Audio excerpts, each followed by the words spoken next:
book. It was challenging, the first one. Because he wanted to be in the place of love. Somebody came up with the idea. And he was 100% accurate in his prediction. Selenium, iodine, or calcium, you don't have to know any of that stuff. All you have to be able to do is chew.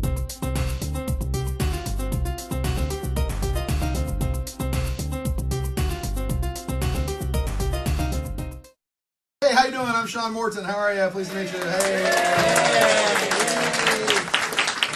All right, I'm not going to have you standing up and yelling and doing all kinds of crazy things. I'm going to try to focus on a lot of information here. Actually, I'm gonna do something real quick. If you guys want to settle down, we do kind of a little traditional thing in the Southern Baptist churches. You guys want to just say a little prayer with me, just real quick? Just put your hand on your heart like this. I want you to put your left hand up like this. Just close your eyes. And I just want you to kind of absorb some heat and some energy and some information. You ready? Take a breath. Close your eyes. O cosmic birther of all radiance and vibration, soften the ground of our being and carve out a space within us where your presence can abide. Fill us with your creativity so that we may be empowered to bear the fruit of your mission. Let each of our actions bear fruit in accordance with your desire. Endow us with the wisdom to produce and share what each being needs to grow and flourish. Untie the tangled threads of destiny that bind us as we release others from the entanglement of past mistakes. Do not let us be seduced by that which would divert us from our true purpose, but illuminate the opportunities of the present moment, for you are the ground and the fruitful vision, the birth power and fulfillment, as all is gathered and made whole again. Amen. That's the Lord's Prayer, directly from the Aramaic. Do you realize how many wars and how many lives this would have saved if this was just translated directly that way? Because this comes directly from the Aramaic, not from the Aramaic into Greek, into Latin, and then into English. So there's the Lord's Prayer right there.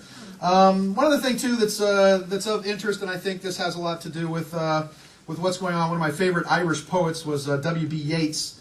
And not to bore you too much with some literary conundrums here, but as Yeats once said, turning and turning in the widening gyre, the falconer cannot hear the falcon cannot hear the falconer. Things fall apart. The center cannot hold.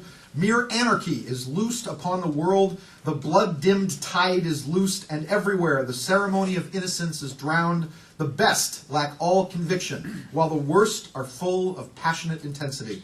Surely some revelation is at hand. Surely the second coming has arrived. The second coming, hardly are those words out, when a vast image out of Spiritus Mundi troubles my sight. Somewhere in the sands of the desert, a shape with lion body and the head of a man, a gaze blank and pitiless as the sun, is moving its slow thighs, while all about it real shadows of the indignant desert birds. The darkness drops again, but now I know that 20 centuries of stony sleep were vexed to nightmare by a rocking cradle, and that rough beast, its hour come round at last, slouches towards Bethlehem to be born. And that was actually written right before right about 1919 or so, when Pisces was last in Uranus, in the aftermath of the First World War, as Yeats believed that there was going to be some great coming and some great revelation that was going to be poured out upon mankind. Well, along the lines of those revelations, let me give you some interesting stuff for free. This just gives you an idea of the kind of, just the massive information that I get sent on almost a daily basis of different things that are going on. So let me just reel off some facts for you. Of what's happening right now at the moment. First off, my wife will kill me if I don't say this, so let me just show you a couple of things here. First off, we have some fantastic little refrigerator magnets back there that say believe and imagine and whatever else those are for sale back there. And just 1, 2, 3.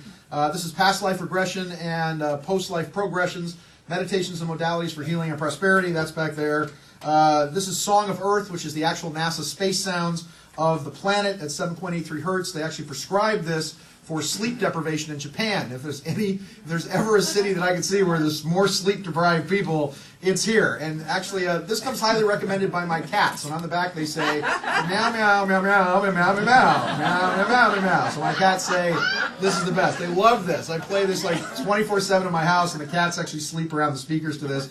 So this is a fantastic thing to put on to just relax yourself.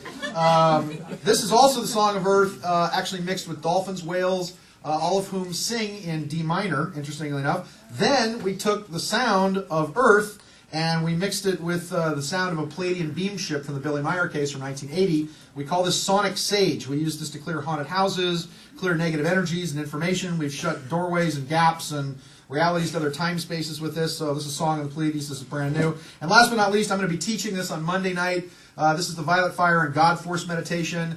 We put together a whole brand new thing with a lot of very, very ancient Tibetan meditation techniques that we're going to be teaching Monday night at the workshop. How many people have gotten their wings in my workshop? It's cool, isn't it? Getting the wings. Anybody want to talk about it? Stand up for just 1 second. Tell people what it's like to have the wings. Well, it's really pretty amazing to just be there and have Sean just work with you, and you actually do feel, I actually did feel that there were wings coming out and they were big. And they're you fantastic, got to see everybody else's too, so check So there you go. So what we do is we activate the 11th and 12th chakras in the back, crack your back, activate that energy so all that energy comes out, and it activates your angelic nature. When I say angelic nature, I don't say making you an angel, because you, as a human being on this planet, are above the angels. You guys understand that, right? That the angels live to serve you. Oh yes, they do. The angels have no free will. They live to serve you. They are cosmic governors of certain things, but they live to serve you. And the whole bottom line of angels and essences, what's the best way? You want me to show you what angels feel like every day? You want to see what angels feel like? Okay, here's what I want you to do. Everybody take acting class. I just want you to do a little acting exercise with me for just a second. All right, I want you to put your hands in front of you like this, okay? I want you to lean forward a little bit, okay? Now I want you to imagine that every single one of you are golden retrievers, okay? Everybody? Okay, I've got a ball, all right? I've got a ball. What do you want me to do with the ball? Throw the ball, right? Okay, now once I throw the ball, I say, oh, we're in the back of the room. Once I throw the ball, what's the only thing that you want to do as a golden retriever? Get that ball. And it doesn't matter if the ball's in a pool, if it's up a tree, if it's in Mr. Wilson's house. It doesn't matter. That dog is going to go get that ball and then bring it back to you. Then what does he want you to do with the ball? Throw it again. That's what angels feel like every day. And you know why that one painting, the real problem is because we have no focus, we have no direction, and we're not commanding angels to help us to our greatest and highest good. You know, they smoke, they drink a lot, they hang out in front of 7-Eleven, and, you know, that's why the most famous painting of those angels is angels doing this. You seen that painting? Angels just sitting there going, those are Sylvia Browne's angels, I guess. Sorry. So that's the point. The point being is that angelic entities live to serve you to your greatest and highest good every day. But you got to think your greatest and highest good. That's the that's the biggest thing it has to do with. So when we work with this energy on Monday night, we're going to do wing activations. We're going to do quantum enlightenment dynamics and healing. We're going to do a very sacred exercise to the Tibetans that I haven't really wanted to teach up until now, but it's called the Golden Embryo exercise. This is the exercise that when the Dalai Lama was asked, if you weren't the Dalai Lama, and you could retire tomorrow, what would you do? And the Dalai Lama said, well, I would prepare for my death. I will show you how the Tibetans prepare for their death to focus the energy of their chi and their essence so that that essence can be pulled out of the body and then transfer without shattering from one body and one form to the next. So let me give you a couple of interesting ideas of just what's going on and how unique and how significant this particular date and time is. It is every single one of you. How many people feel that this has been one of the best expos in a long time? Anybody? And do you feel that because, and actually if Mark Becker's here, let's just give him a hand because Mark's done a great job again. I don't know where he's at. He's off with his kids today. But, you know, everybody I've heard of, I was in the restroom on my way in and the guy goes, yeah, this is one of the best shows. This ain't Minnesota, man. That's what, I thought that was funny because it's certainly not Minnesota.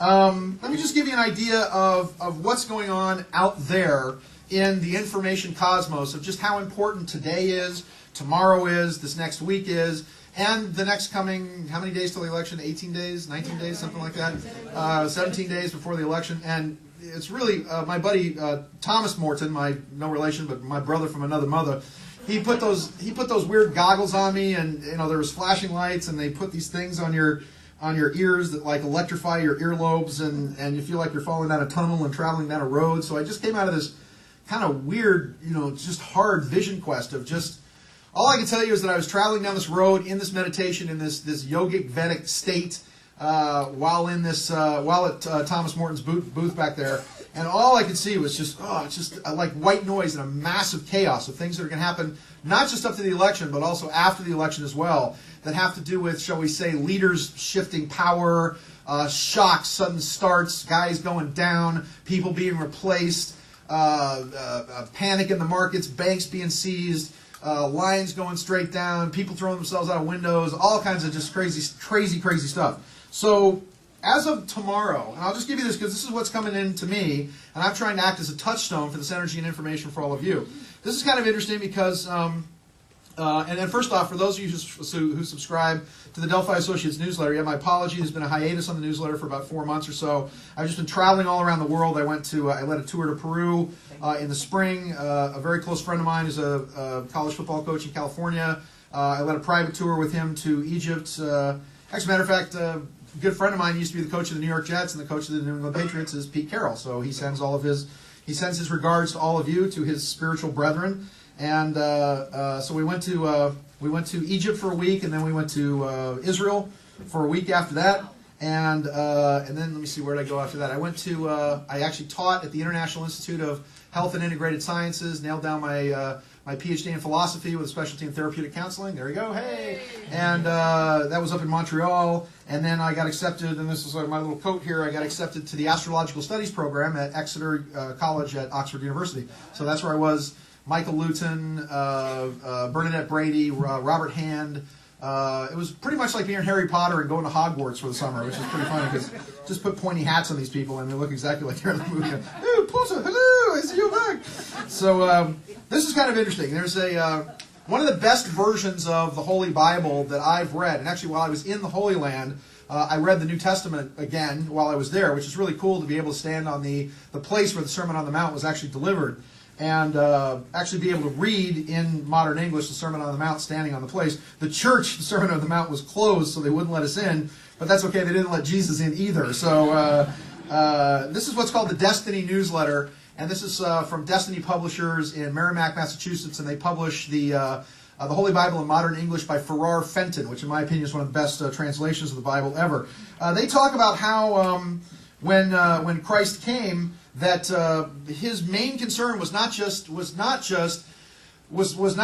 preaching to the remnant of Jews that were left in Palestine at that time, but that he was very much concerned about what he continued to call his lost sheep, that there were 10 other tribes that were of the tribes of Israel that had been spread out all over the world. So part of the missionary, halfway through the Bible, as a lot of this is going on, Christ simply sends everybody out into the world for a period of time, which is then described in the book of Acts.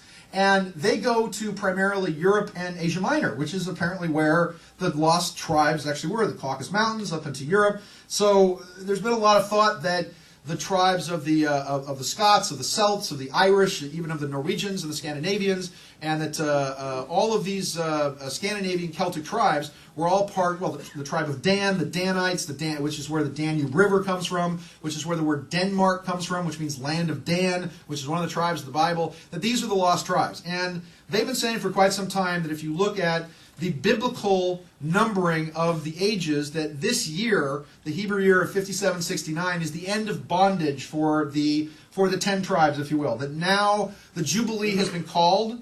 And it's very interesting because what's been happening? The mortgage crisis, people basically kind of being let out of debt. I mean, it's been crushing you, obviously. But the good news is that in a lot of ways, everything is being wiped clean and we're being allowed to start over. So they say that as of Monday, October 20th, that it is now the end of the exile of the true children of Israel from the true promised land. I might also add that there are two schools of thought on this. That the first school of thought is that there is a body of prophecy for the first promised land, which is Israel, which is talked about in the Old Testament, but it's very clearly stated that there is a second promised land, a land that is prepared in the wilderness, where all of these great things will happen, which will be a great light to the world. It will be a place without walls. It'll have people that will be flocking into it. It'll be between two shining seas, with a great river to the south, with its northern border being the top of the world. Where would that be? The United States of America and Canada, specifically. Now, if we just get the Canadians to go along with this, I think it'd be a lot better thing. But it's very interesting that they talk about the end of bondage. And they talk about that now bondage is ending, that we are free, that we are now coming back together. It's, reminds me very much of, I've seen the mountaintop. I have been to the mountaintop. I have seen the freedom. Let my people go. Or at least let them out of their mortgages, anyway. So,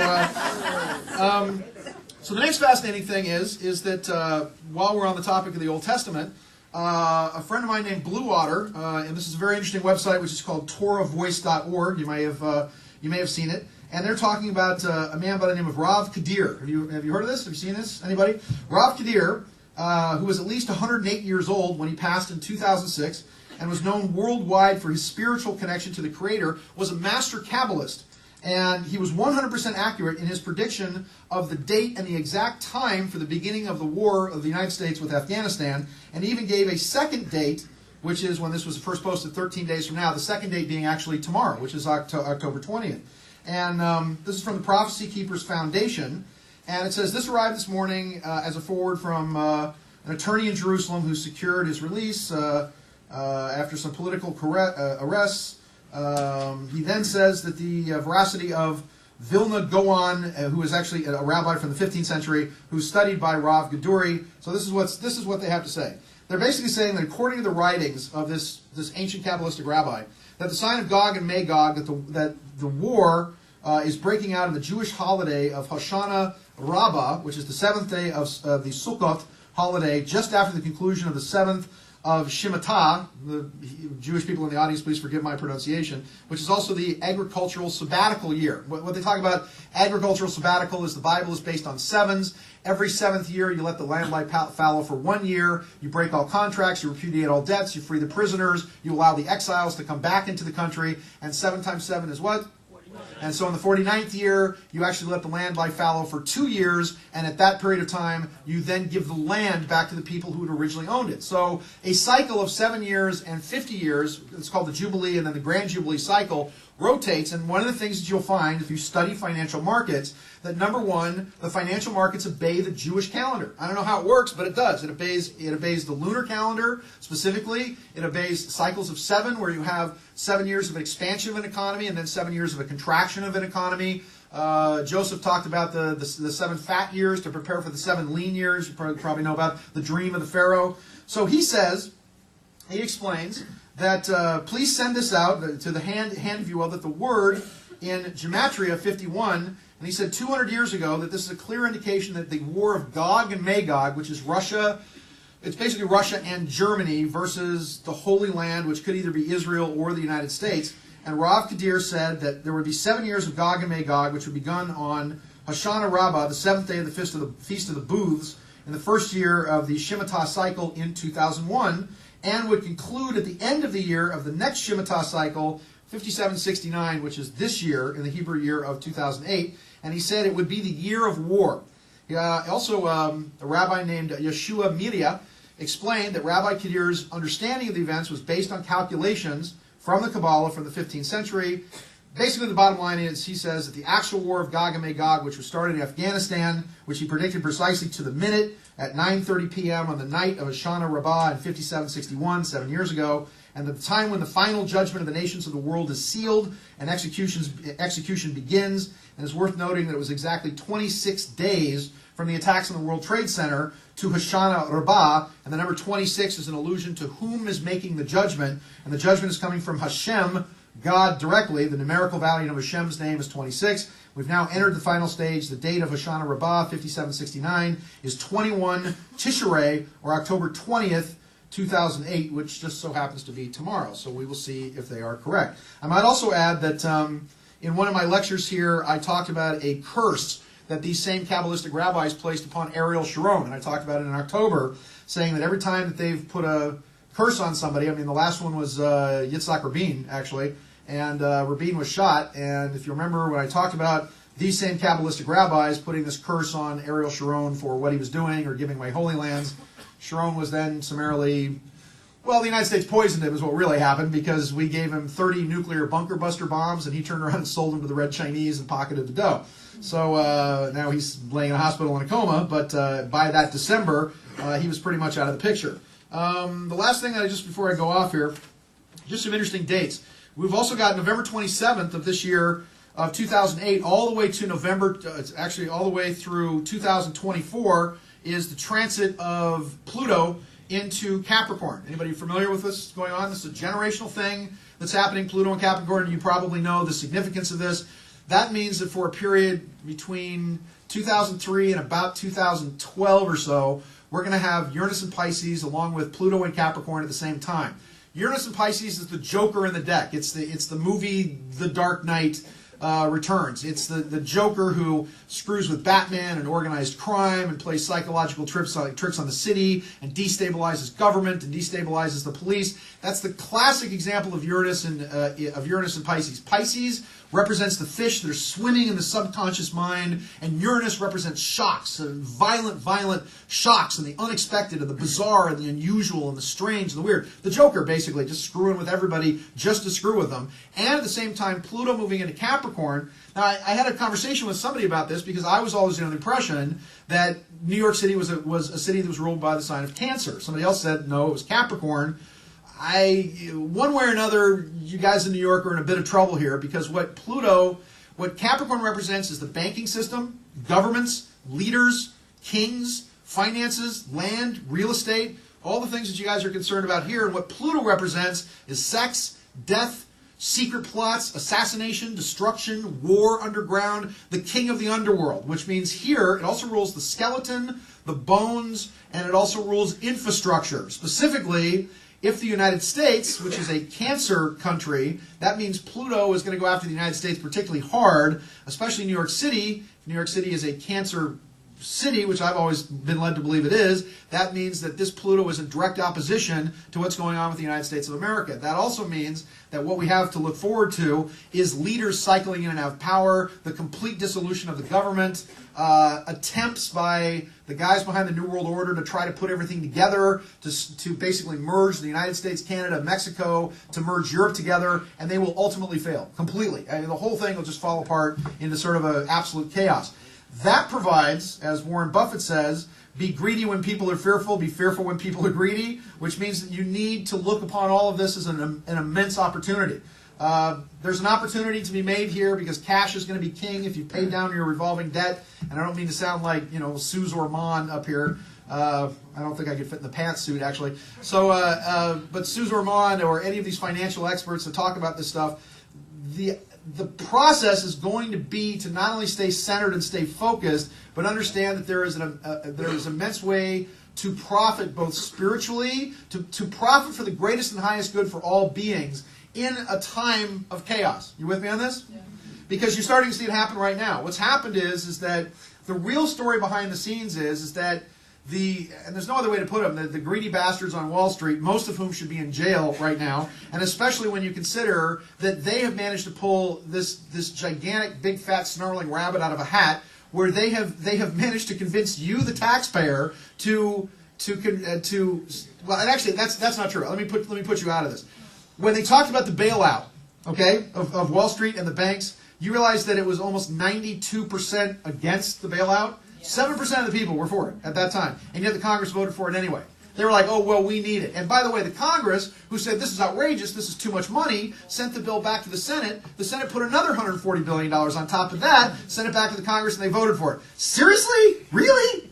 Really? That's leadership in this country? So now we have a failed president handing a bill to a failed Senate and a failed Congress who's giving a bunch of money to a bunch of businesses that have failed. What can fail? So the process is that the GBs on Wall Street specifically have been given everything that they've asked for. They've been given all the rope that they've needed, and look what they've done. They have done what with it?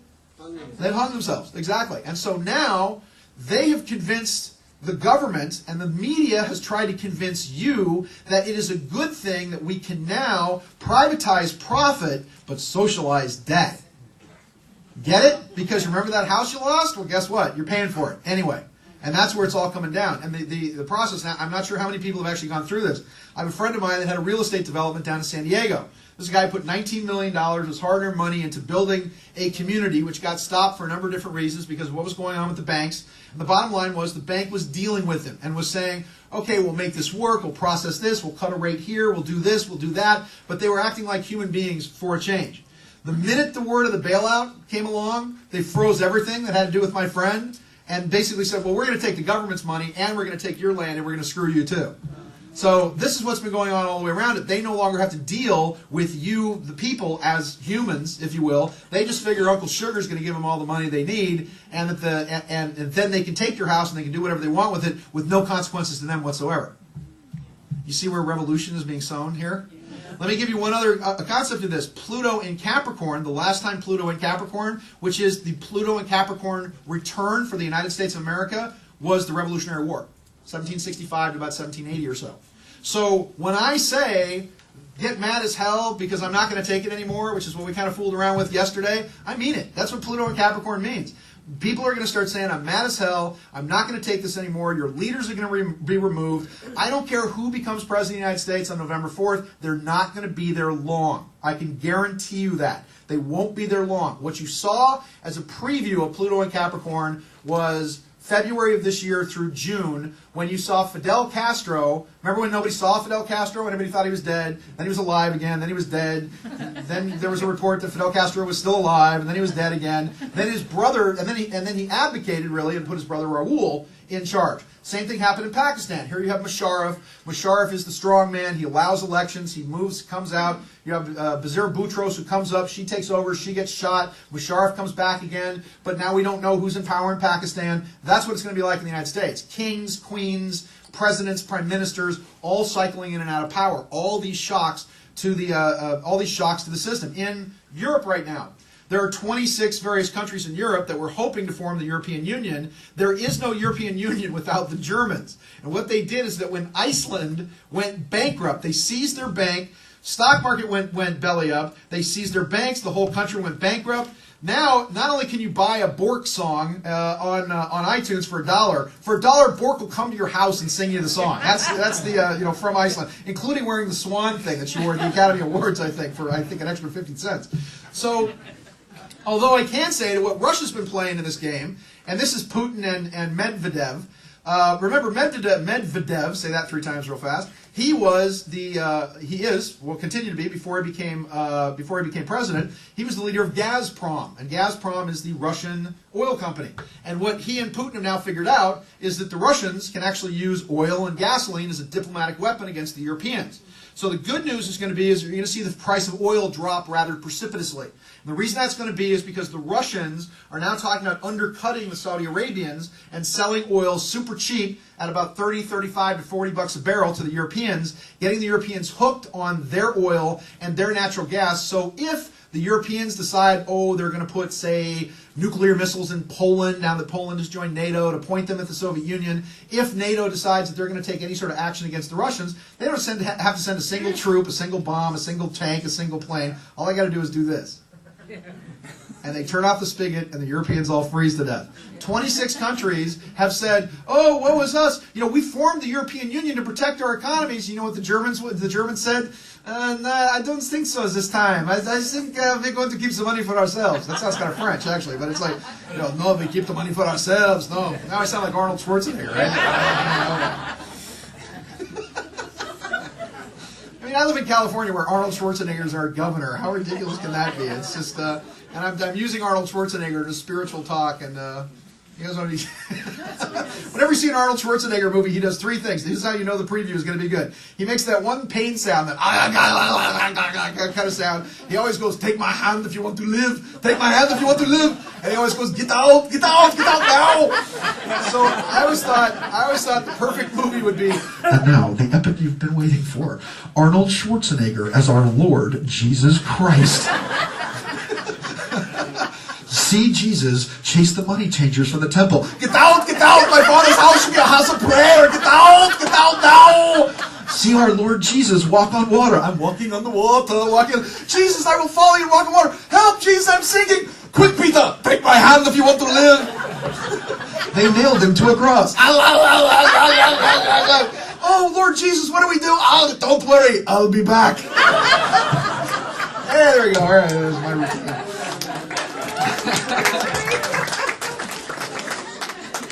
All right, so let me give you a list of stuff that's going on. I'm sorry, it's crazy. Hey, look, I got a tie that dances too. Ready? Okay, there we go. All right, let me give you some serious stuff here. Okay, we're going to do a whole presentation at the workshop that I hope you guys come to. All right, here's what's going down. Basically, as far as I can see, and this is why I wanted to bring some notes out here to just tell you, just having all these phone calls and conversations with people, and what's going on is that not since 1806 have we seen these kind of crises in the military and what's been happening. Basically, October 1st of 2008 was the end of the Republic as we know it. As the quote goes from Star Wars, liberty dies to thunderous applause, I think is what Queen Amidala said when the Emperor took over everything. Who looks a lot like Dick Cheney, don't you think, in the Star Wars thing? This is what the drag is. The 1st Brigade, 3rd Infantry has been called back personally by the President. These are 5,000 battle-trained troops that have been trained specifically in what they call urban suppression in Iraq. And I've been saying since forever that this police or military action in Iraq is not to subdue Iraq, it's practice for here. And this military response is basically now turned into what they call cuts, or civil response, civil urban task force strike teams. And the civil response units are to be used in the streets against what they expect to be civil unrest in the next 2 months. Why? Why? That's the unusual thing. Now what they've done also is that in 2007, they actually reworked the Military Act, which is now called the 2007 Military Revision Act, which did a couple of things. And I think you people in Manhattan need to know about what's going down, because in the 1880s, under the Benjamin Harrison administration, part of the last part of Reconstruction and part of the last part of peace with the South was something that was signed that was called Posse Comitatus.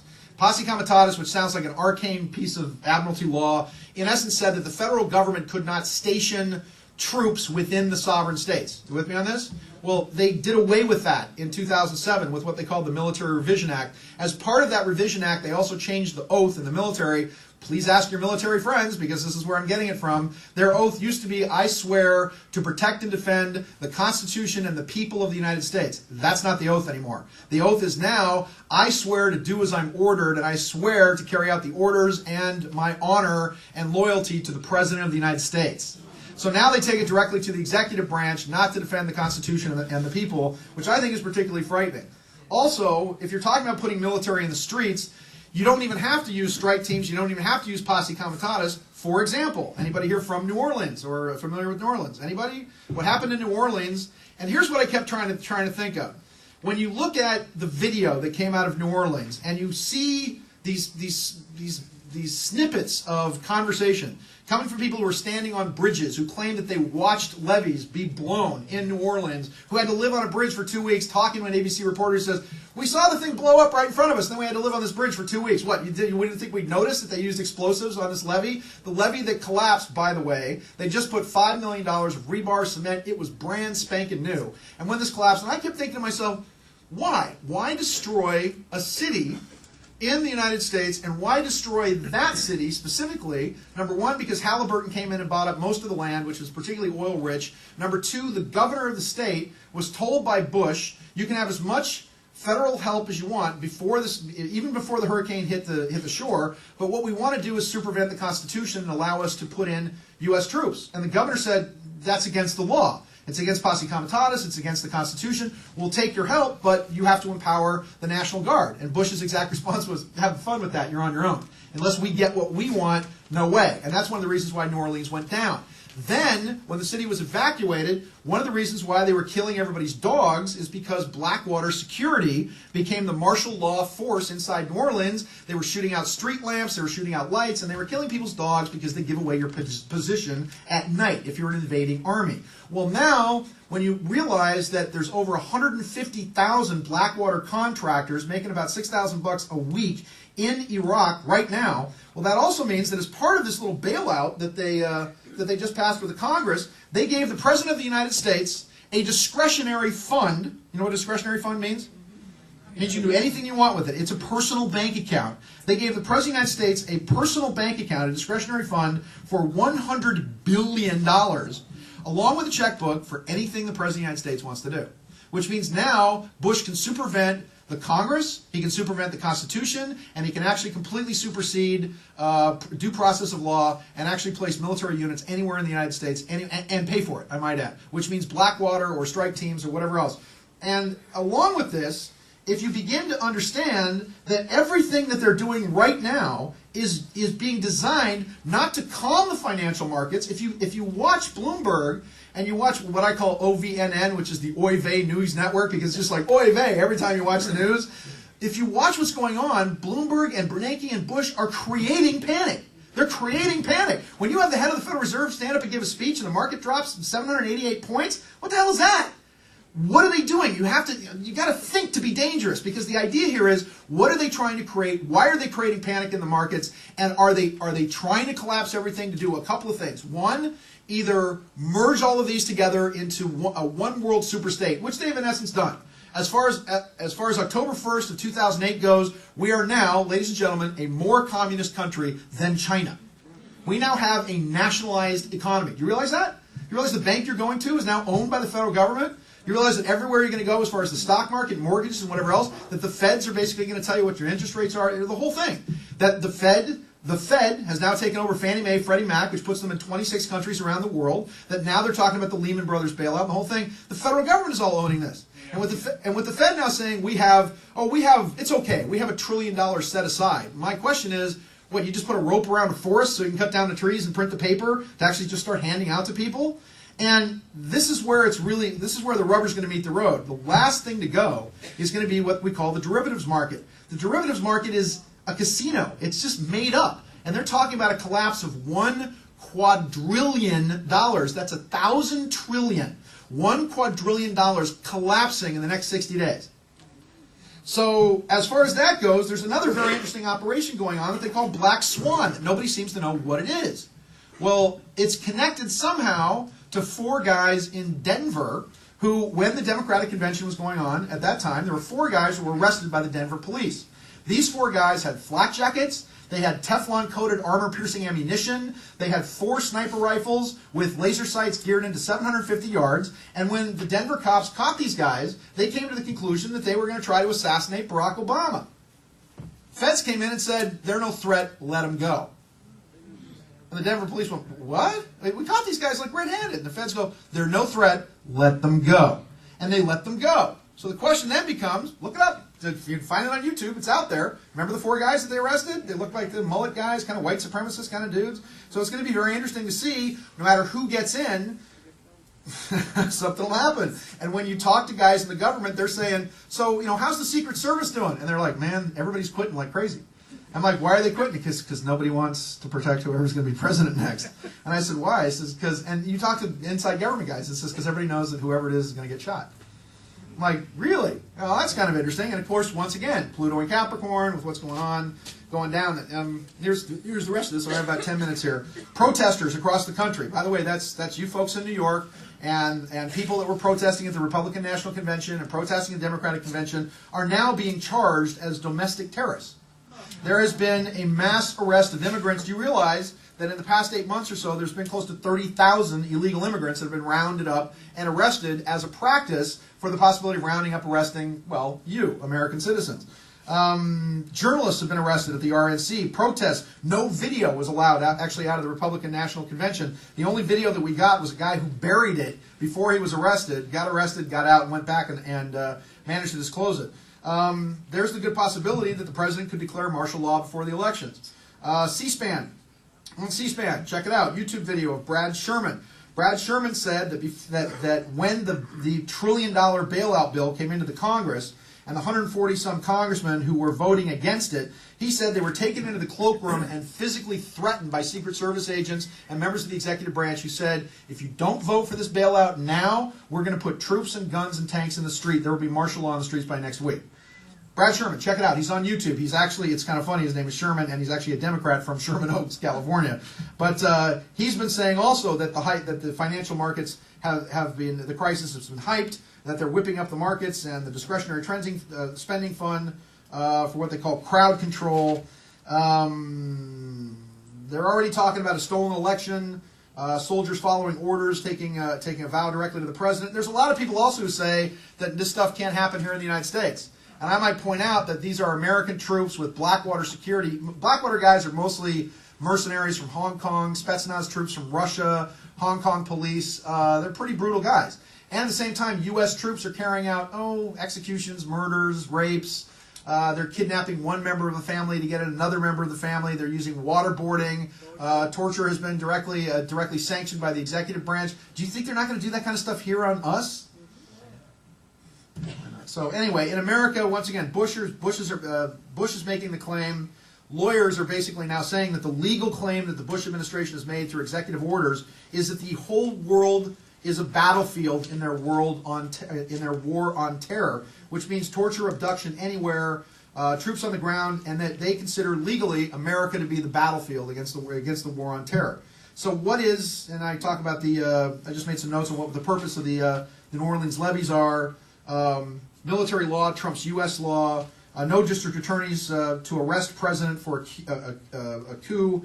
Just trying to get out the rest of my notes here. Make war on the citizens. Military in the streets. On October 3rd was the threat that the military would be in the streets if this bill wasn't passed. I might also point out that during the last Pluto and Capricorn in 1773, I believe it was, the Boston Tea Party was actually conducted as a protest to the Stamp Act. And the Stamp Act was a tax on the people to pay for a British war. So a lot of this is going on. Now I know this wasn't the fun, happy thing that you guys were thinking about, but look, we're going to go through some pretty heavy stuff in the next couple of weeks here, especially coming up to the elections. So I didn't want to just come out here and blow sunshine up your kilt and be all happy, snappy, and all that. I'm trying to make a point. And the point is, once again, to all you folks on the internet, if this goes out there, and to all you folks that are carrying the good word out to the people, it's going to come to the point where you just got to say, I'm as mad as hell, I'm not going to take this anymore. I don't mean to unnecessarily scare you. I have not been a person ever that has created that kind of panic. I'm always the guy, when anybody says, oh, they're going to declare martial law, they're going to start rounding people up, my attitude is, why? Slaves that think they're free are the most enslaved people on the planet. It's all part of the matrix. It doesn't matter who gets in as president, whether it's Obama or McCain. It's just a puppet show. Getting mad at the President of the United States for what the administration is doing is like being pissed off at Ronald McDonald because you don't like the burgers. They're just a clown that stands out in front of the store. It just depends on which clown you want standing out in front of the store. The bottom line is that all these federal politics and all this stuff, they create this this negative wave, and because it's designed to create a wave and a feeling of helplessness in all of us, that it's too big, that there's nothing we can do. And the bottom line is that there's everything you can do, because anything, spirit and your thoughts can be transformed at any given moment by how you take things, by how you see things. Let me give you another way of looking at this. Everybody knew that the transition was coming in 2012. Everybody talks about what's going on with the Mayans. Everybody talks about what's going on with the Egyptians. Everybody talks about, and this is where the 2012 aspect really gets interesting, because, the 2012 aspect gets interesting because we are now having a confluence, a concordance of events between scientists, researchers, archaeologists, people in the spiritual community, people in the religious community, people from the Bible Belt states, people that have to do with religious prophecy. All these different things are now all coming together. And how are they coming together? People are saying, oh, 2012 is just another hoax, it's just another Y2K, everybody's going to be here after that, it's not going to be any big deal. Not exactly. Astronomers are now telling us that the sun is going to be in a place in the sky where the energy and the force and the gravity of galactic center is going to be activating on the sun. At the same time, Jupiter and Saturn are going to be on either sides of the sun as well, which are going to create a whole series of problems with massive sunspot cycles. The military is concerned about this because true north and magnetic north are heading towards each other, and they believe that when they meet, that there might be an electromagnetic shifting of the poles between 2012 and 2014. If you look at the Great Pyramid of Giza, there's a trough that's called the River of Fire in the pit, or the Well of Lost Souls, that relates to the dates of 2012 to 2014 at that particular time. Here's the good news. The positive aspect of this is that in the Mayan calendar, the reason I look to that as a linchpin, as a guide of some sort, is because this calendar is a calendar ultimately of hope, because it has to do with the evolution of the human spirit. It is talking about, literally, the Mayans knew that galactic evolution of us as a species, as beings, that the universe is 16.5 billion years old, and that science is just now catching up to that number. It believes it's about 15.5 to 16 billion. They'll catch up with the Mayans eventually.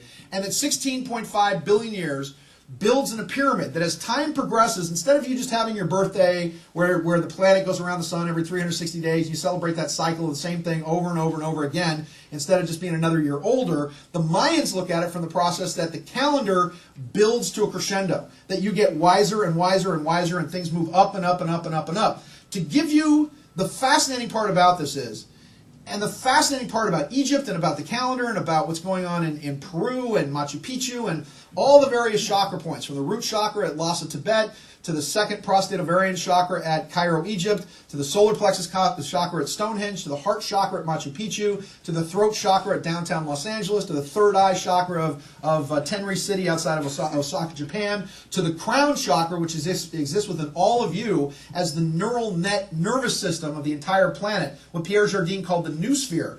The aspect of all these things now binding together is that we now have a system of global communications. We now have global internet, we have global phone service, we have satellites, we have high definition television that is all linking our spirit as a people. So we are, for the first time in history, experiencing things, thank you, for the first time in history, experiencing things all together, all at the same time, which is kindergarten for the next step, which will be global telepathy. Yes? And global telepathy, when you can feel and physically feel and hear and see what other people are experiencing, it's kind of hard to go out and mutilate and kill and murder a whole other race of people, isn't it? Because now you begin to realize that we are all more the same than we are all different. And the powerful part about this is, there's a Moody Blues song called Melancholy Man, which is one of my favorite songs, which is when all the leaves are falling down when all the stars are falling down onto the sea and on the ground, and angry voices echo in the winds, a beam of light will fill your head, and we'll remember what's been said. You'll remember what's been said by all the good men this world's ever known. Remember that song? I'm a melancholy man. Sing it with me. Come on. That's what I am. In the last 260 days of 2011 to 2012, depending on which calendar you look at, there is a discrepancy. The end of the Aztec calendar, the Aztec sun date, is October 28th of 2011. The end of the Mayan calendar is December, flip a coin on it, 21st, 22nd, or 23rd of 2012. The Aztec calendar ends with a 260-day period in which this beam of light and a galactic pulse, which begins on the harmonic convergence of May 27th, 28th, 29th of 2010, takes root inside your minds, and that this harmonic frequency actually goes into the pineal gland, creates that seventh chakra, creates a link and a bounding with all of us all together. And the idea then becomes that not only do we come together, but that point in time, in October of 2011, is like the sperm hitting the egg of the birth, or should we say the conception of a brand new thought that then leads to the direct alignment of the sun with 27 degrees Sagittarius, directly off the orb of Sagittarius with the center of the galaxy. This 260 days is the culmination of 16.5 billion years of evolution in this galaxy, in this universe. Is that enough of a responsibility for you? And the primary thing that they want you to know is all is one, life has purpose, God is love. That's the core synthesis of the Mayan calendar. That's the core synthesis of the seed that needs to be sown in your hearts and your minds and everybody all across the planet. I'll see you in about 20 minutes at the workshop. Thanks a lot for coming.